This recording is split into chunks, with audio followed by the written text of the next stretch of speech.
महत्त्वाची बातमी आहे। पोलीस दलात सहभागी होणाऱ्यांसाठी ही मोठी बातमी आहे। ऑक्टोबरमध्ये 10,000 पोलिसांची भरती करण्यात येणार आहे। पदभरतीच्या मान्यतेसाठी गृह विभागाला प्रस्ताव सादर करण्यात आलाय। सुरुवातीला मैदानी आणि त्यानंतर मुंबई वगळता राज्यभरामध्ये एकाच वेळी लेखी परीक्षा घेतली जाईल। ऑक्टोबरमध्ये होणाऱ्या पोलीस भरतीत बँड समन्वयक, त्यानंतर शिपाई, पोलीस शिपाई, त्यानंतर राज्य राखीव पोलीस दलातील अंमलदार देखील असतील। उमेदवारांना एका पदासाठी एकाच जिल्ह्यात एकच अर्ज करता येणार आहे। मित्रांनो, सध्या महाराष्ट्र पोलीस भरती या विषयावरती 2 दिवसापासून एक न्यूज येते आणि काल पेपरला पण आले आणि साम टीव्हीच्या न्यूजलाही आलेले आहे। ते म्हणजे महाराष्ट्र पोलीसमध्ये 10,000 पोलिसांची भरती मंजुरीसाठी गृह विभागाला प्रस्ताव सादर। बंदोबस्त आणि तपास कार्यामुळे पोलिसांना करावी लागते 12 तास ड्युटी। ह्या हेडलाईनचं एक बातमी फिरते कालपासून। आता यामध्ये जो काही नियम आहेत ते नियम जे पाठीमागे नियम होते तेच नियम आहेत। भरतीचे फॉर्म भरायचे जागेचे, त्यामध्ये 4ही ठिकाणी 4ही त्यामध्ये भरती प्रक्रिया महाराष्ट्र पोलीस, SRPF, त्यानंतर जेल पोलीस आणि बँड्समॅन या सर्व घटकामध्ये ही भरती प्रक्रिया होणार आहे। आणि महत्त्वाचं यावेळेस 200 पेक्षा जास्त पोलीस ठाण्याची निर्मिती आणि काही पोलीस आयुक्तालयाला पडणारं कमी मनुष्यबळ आणि त्यानंतर नवीन जे धोरण आहेत त्यामुळं जे पोलिसांना 10 ते 12 घंटे ड्युटी करावी लागते आणि त्यामुळं तपास आहे, बंदोबस्त आहे, याकडे हे दुर्लक्ष होते।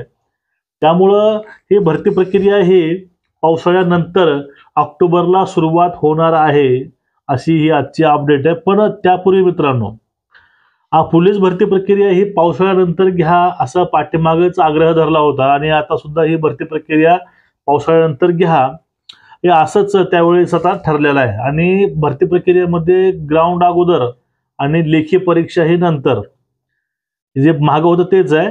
फक्त विषय बघा काय, आता विषय असा आहे सध्या की हे सांगतं की भरती प्रक्रिया 10,000ची होणार आहे। तुम्हाला मी वारंवार सांगतोय की भरती प्रक्रिया ही 16,000 प्लस होणार आहे। कारण 2024 आणि 25 याचे जर रिक्त पद काढले तर ते 12,000 प्लस पोलीस डिपार्टमेंटचे आहेत, बाकीचे सोडून। मग ही भरती प्रक्रिया टोटली 16,000 प्लस होईल। आता फक्त मुलांची मागणी, 2 महत्त्वाच्या मागण्या होत्या की पोलीस भरती प्रक्रियाचे अर्ज हे सप्टेंबरमध्ये सुरुवात करा, ऑगस्टच्या शेवटी, आणि भरती प्रक्रिया ही इलेक्शनच्या नंतर घ्या, मनपाच्या म्हणजे ऑक्टोबर नंतर की ऑक्टोबर नोव्हेंबरला घ्या, अशी मुलांची मागणी होती। ही मागणी करायचं महत्त्वाचं कारण काय, काही जे मुलं आहेत ते मुलं आंदोलनामध्ये आहेत किंवा जे मुलं पाठपुरावा करत आहेत त्या मुलाचं जे वय आहे ते वय हे सप्टेंबरला आणि ऑगस्टला संपते। म्हणून त्या पोरांची मागणी आहे की बाबा भरती प्रक्रिया ही निवडणुकीच्या अगोदर सुरुवात करा आणि नंतर ग्राउंडला वगैरे तुम्ही सुरुवात करू शकता।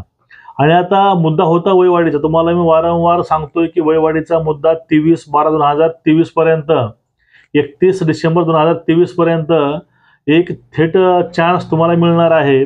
याचा पाठपुरावाही करण्यात आलेला आहे। आता फक्त विषय कुठला आहे की आता ह्या नवीन जो मुद्दा आहे याविषयी सविस्तर असं 2025 पोलीस भरती नियमावली किंवा शिवप्रवेश नियम येईल त्यावेळेस ह्या गोष्टी कळून येतील। पण जे काही बाकीचे काय आहे की भरतीचं तुमची ही भरती 100% ना 101% भरती प्रक्रिया ही या वर्षामध्ये सुरुवात होणार आहे। ग्राउंडला सुद्धा, ग्राउंड प्रथम आणि लेखी परीक्षा नंतर। जे मुलं लेखीला पात्र होतील म्हणजे ग्राउंडचं मेरिट लागेल आणि जे मेरिटला बसतील ते मुलं लेखीला पात्र होतील, हा असा विषय असतो। मग तुम्ही जे मनात धरून बसला आहेत की होईल की नाही, तुम्ही हे डोक्यातून काढून टाकून तयारीला लागा। महत्त्वाची गोष्ट आहे 24-25 रिक्त पद आहेत आणि नवीन पद निर्मिती, यामुळे ही भरती प्रक्रिया मागच्या पेक्षा सुद्धा मोठी कदाचित होऊ शकते। 18,000 सुद्धा जास्त पद या भरतीमध्ये निघू शकतात। त्यामुळे तुम्ही तयारीला लागा आणि महत्त्वाची गोष्ट टाइम टेबल ठेवूनच तयारी करा, ठीक आहे।